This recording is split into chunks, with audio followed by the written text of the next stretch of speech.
Hi guys! Magandang gabi. Welcome back po dito sa Gandara as a You channel. Andito na naman po ako ay nag-iisa ninyong nagmamagandang Kalijita Rickets nagbabalik upang maghatid ng latest updated fresh happenings. Panibagong araw, panibago na naman yan atin pong pag-uusapan at tatalakayin. So another video reaction na naman nga ang ating gagawin. Basta mga balitang may kinalaman po sa Bulaga, sagot na po natin yan at mga balita sa loob at labas ng showbiz. Kaya naman, kung hindi ka pa nakaka-subscribe dito sa aking channel, pindutin mo na yung subscribe button at notification bell na nandyan sa inyong baba. Libreng-libre lang.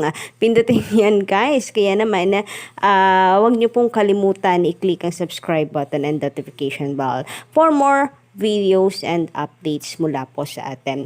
And eto na nga mga Kadavercals for tonight's video. Pag-usapan po natin ang patungkol po dito sa nalalapit na pagbabalik ni Kuya Will sa TV5.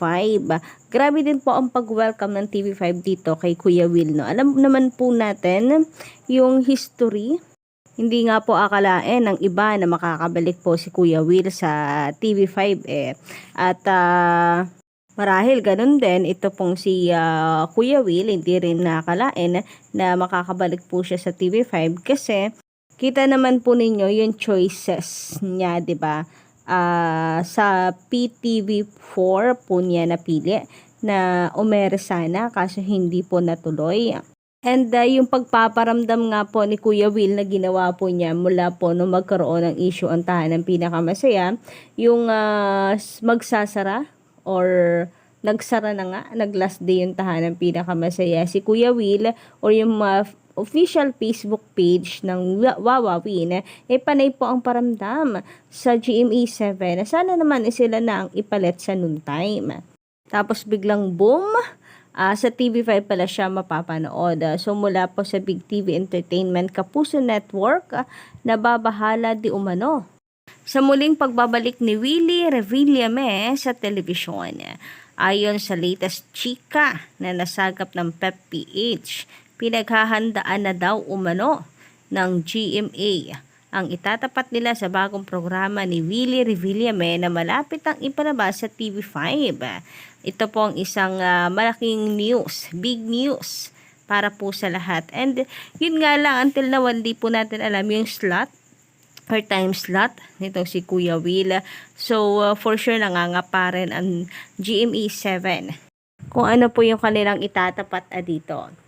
Kung ngayon po ako tatanungin na naki-opinion ko kung saan po magandang oras itong si Kuya Will. Dati, pabor ako sa back-to-back po ng TVJ at ni Kuya Will.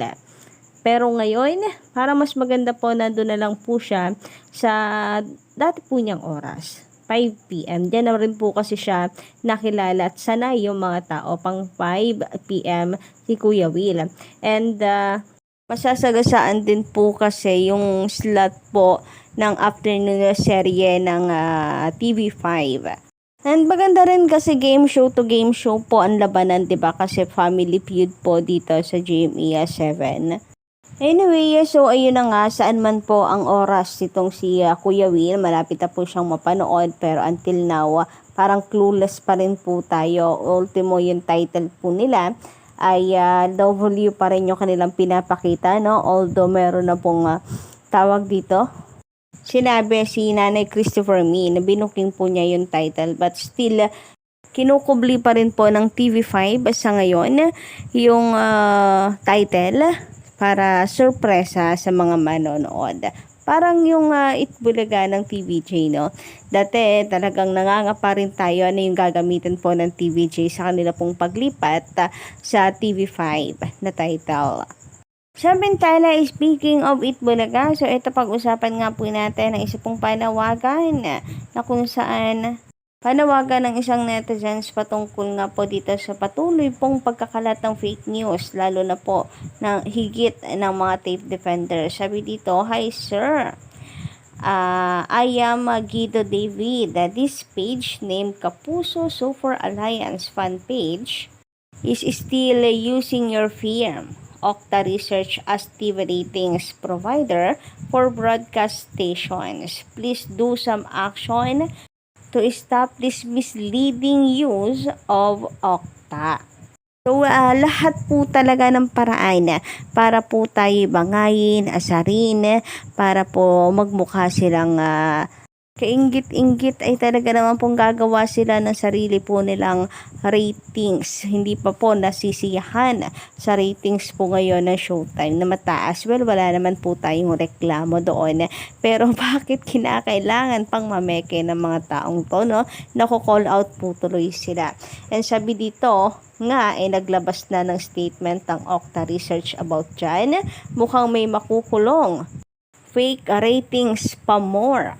So, eto nga po yun, Kadavercats, kung makikita po ninyo dito, talagang itong si Kapuso Super Alliance fan page ay gamit na gamit pa rin po ang Okta Research. Ginagamit po ito para obviously asarin po tayo. Pero mukhang mapapahamak po sila sa kanila pong ginagawang yan. So, ito pong isa sa examples sa paggamit po nila sa Okta Research. Patuloy na umaangat sa views online at advertisers. Based sa Okta Research Total TV ratings and ads mula April 15 hanggang May 31, 2024. So, isa lang po yan sa examples, Kadavercats. Ito pa, meron pa pong iba.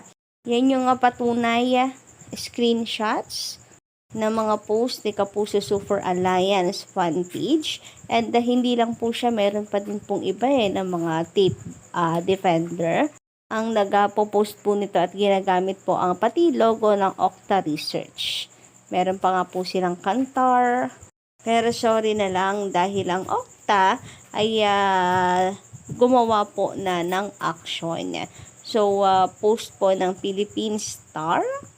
Ewan ko kung nakarating na po ito sa kanila or sadyang matigas lang po talaga ang pagmumukha ng mga gamit pa po ng logo ng iba para makapanloko po ng mga tao. Okta Research debunked false social media post on Showtime leading it Bulaga, claiming that the independent polling body conducted such a study. In a statement on Tuesday, Okta Research said it is already investigating the matter. It also warned the public against the improper use of its logo for peddling fake news, saying it was for sure legal actions against offenders. We warn the public against the unauthorized use of Okta Research logo. We will not hesitate to take legal action against those who illegally utilize our logo for misinformation. We are investigating the issue and will issue a formal statement disclaiming this soon. And ito nga po yung mismong headline ng Philippine Star sa kanilang ulat. Okta, DOH 1 versus fake surveys and posts. The Okta Research Group yesterday warned against fake reports claiming that the group has conducted a survey on noontime television show ratings. The Department of Health or DOH issued a similar warning against fake social media posts.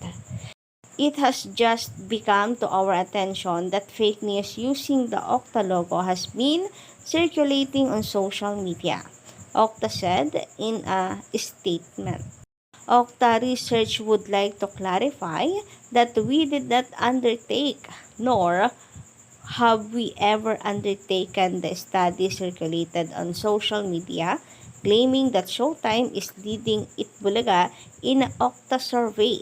This is false information intended to misinform the public, it added.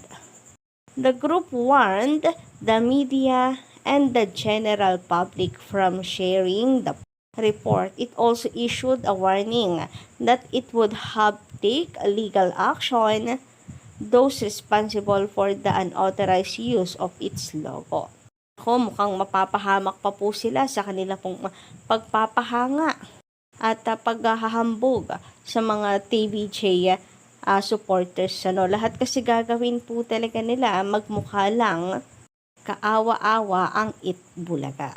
Anyway, kayo po ba ng inyong masisay patungkol dito, pa-comment lang sa baba. And maraming salamat sa pagtutok at pakikinig sa ating channel. Don't forget to click the subscribe button and notification bell for more updates.